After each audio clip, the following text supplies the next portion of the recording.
Kia ora koutou. I hope you're all doing very well during what must be a very, very busy reporting period for many of you. And of course, one where climate-related disclosures will no doubt be very front of mind. So it was great to see so many of our members recently involved in our climate-related disclosures readiness workshop series, which was delivered in partnership with Deloitte, KPMG and Tuatu Envirocare.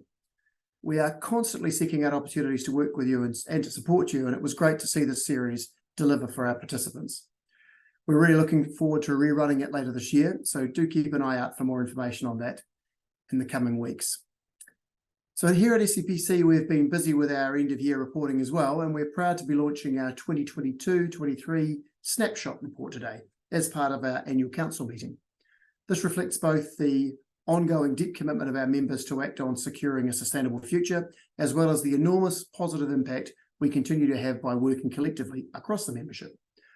The partnerships, collaborations, advocacy and connections showcased on this year's snapshot illustrate how together we can continue to shift the dial on securing a low emission, climate resilient future where everyone can thrive. We saw growth in our membership up to 139 this year, with the network representing now over 41% of New Zealand's GDP, up from 33% last year. Our collective and trusted voice continues to play a crucial role in climate action advocacy, particularly ahead of the general election. And of course, you would have seen the launch of our pre-election brief. This seems to have landed very well with many political parties, and we hope to use that over the coming months to ensure that your voices are heard all the way up to the election and beyond. We're celebrating a very large collaboration that was facilitated by SBC at the beginning, which has resulted in the official launch of AgriZero NZ, which is a public-private joint venture focused on bending the methane emissions curve. We delivered the largest ever climate change and business conference, over 500 participants last year in partnership with CLC and EDS. And of course, this year we hope to deliver an even bigger one.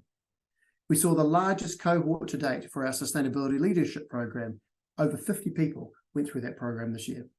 And we partnered with the Ministry of Transport to drive forward our freight work. We launched Thrive, our future work ecosystem pilot, and we delivered 1,611 touch points with our members across the year. And all of that is really just the tip of the iceberg. So you should be very proud of what you've achieved individually and together over the last year.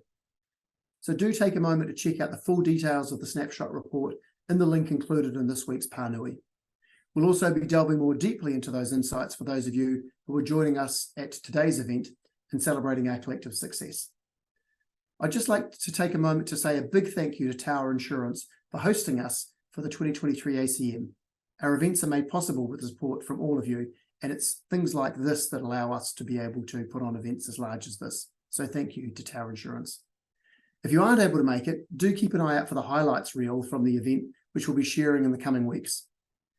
And finally, I wanted to share a few other updates with you as well. We've recently stood up an SBC leadership team to ensure that we have resources in place to support all of you to the best of our abilities. That new leadership team comprises Antonia Burbidge, who's our Head of Climate and Nature, Jay Krangle, who's our recently appointed Head of ESG, and Rebecca Lowe, who's our Head of Communications and Events. I'm really excited to have such a strong team supporting SBC's overall direction and delivery on its work program, and of course, taking some of the work off of me so that I'm able to engage more with all of you. You'll hear more from Antonia, Jay and Rebecca over the coming weeks, so keep an eye out across our channels for opportunities to engage with them all, and of course they will be giving an update at today's session at the ACM as well. This week, we've come off a hiatus of Pānui, and this week's Pānui is crammed full of different information. There's a few things I'd just like to draw your attention to. One is you should check out the update on upcoming government submissions that we're going to be making over the next few months. Also look at the link to the Ministry of Foreign Affairs applications for badges to COP28 in Dubai. There's full details available on that in this edition of Pānui. And of course, information about the upcoming 2023 Climate Change and Business Conference, which is now only a month away. Tickets for that are selling very fast and spaces are extremely limited. We've already sold over 400 tickets for a 600-person event. So if you are planning to go, I suggest you go and get your tickets now, because they are selling out very fast. And last year, unfortunately, over 100 people couldn't get in because they didn't have tickets. The program lineup looks fantastic, and I think this really is an event you do not want to miss. All the details are included in this week's Pānui, so be sure to register now before it's too late.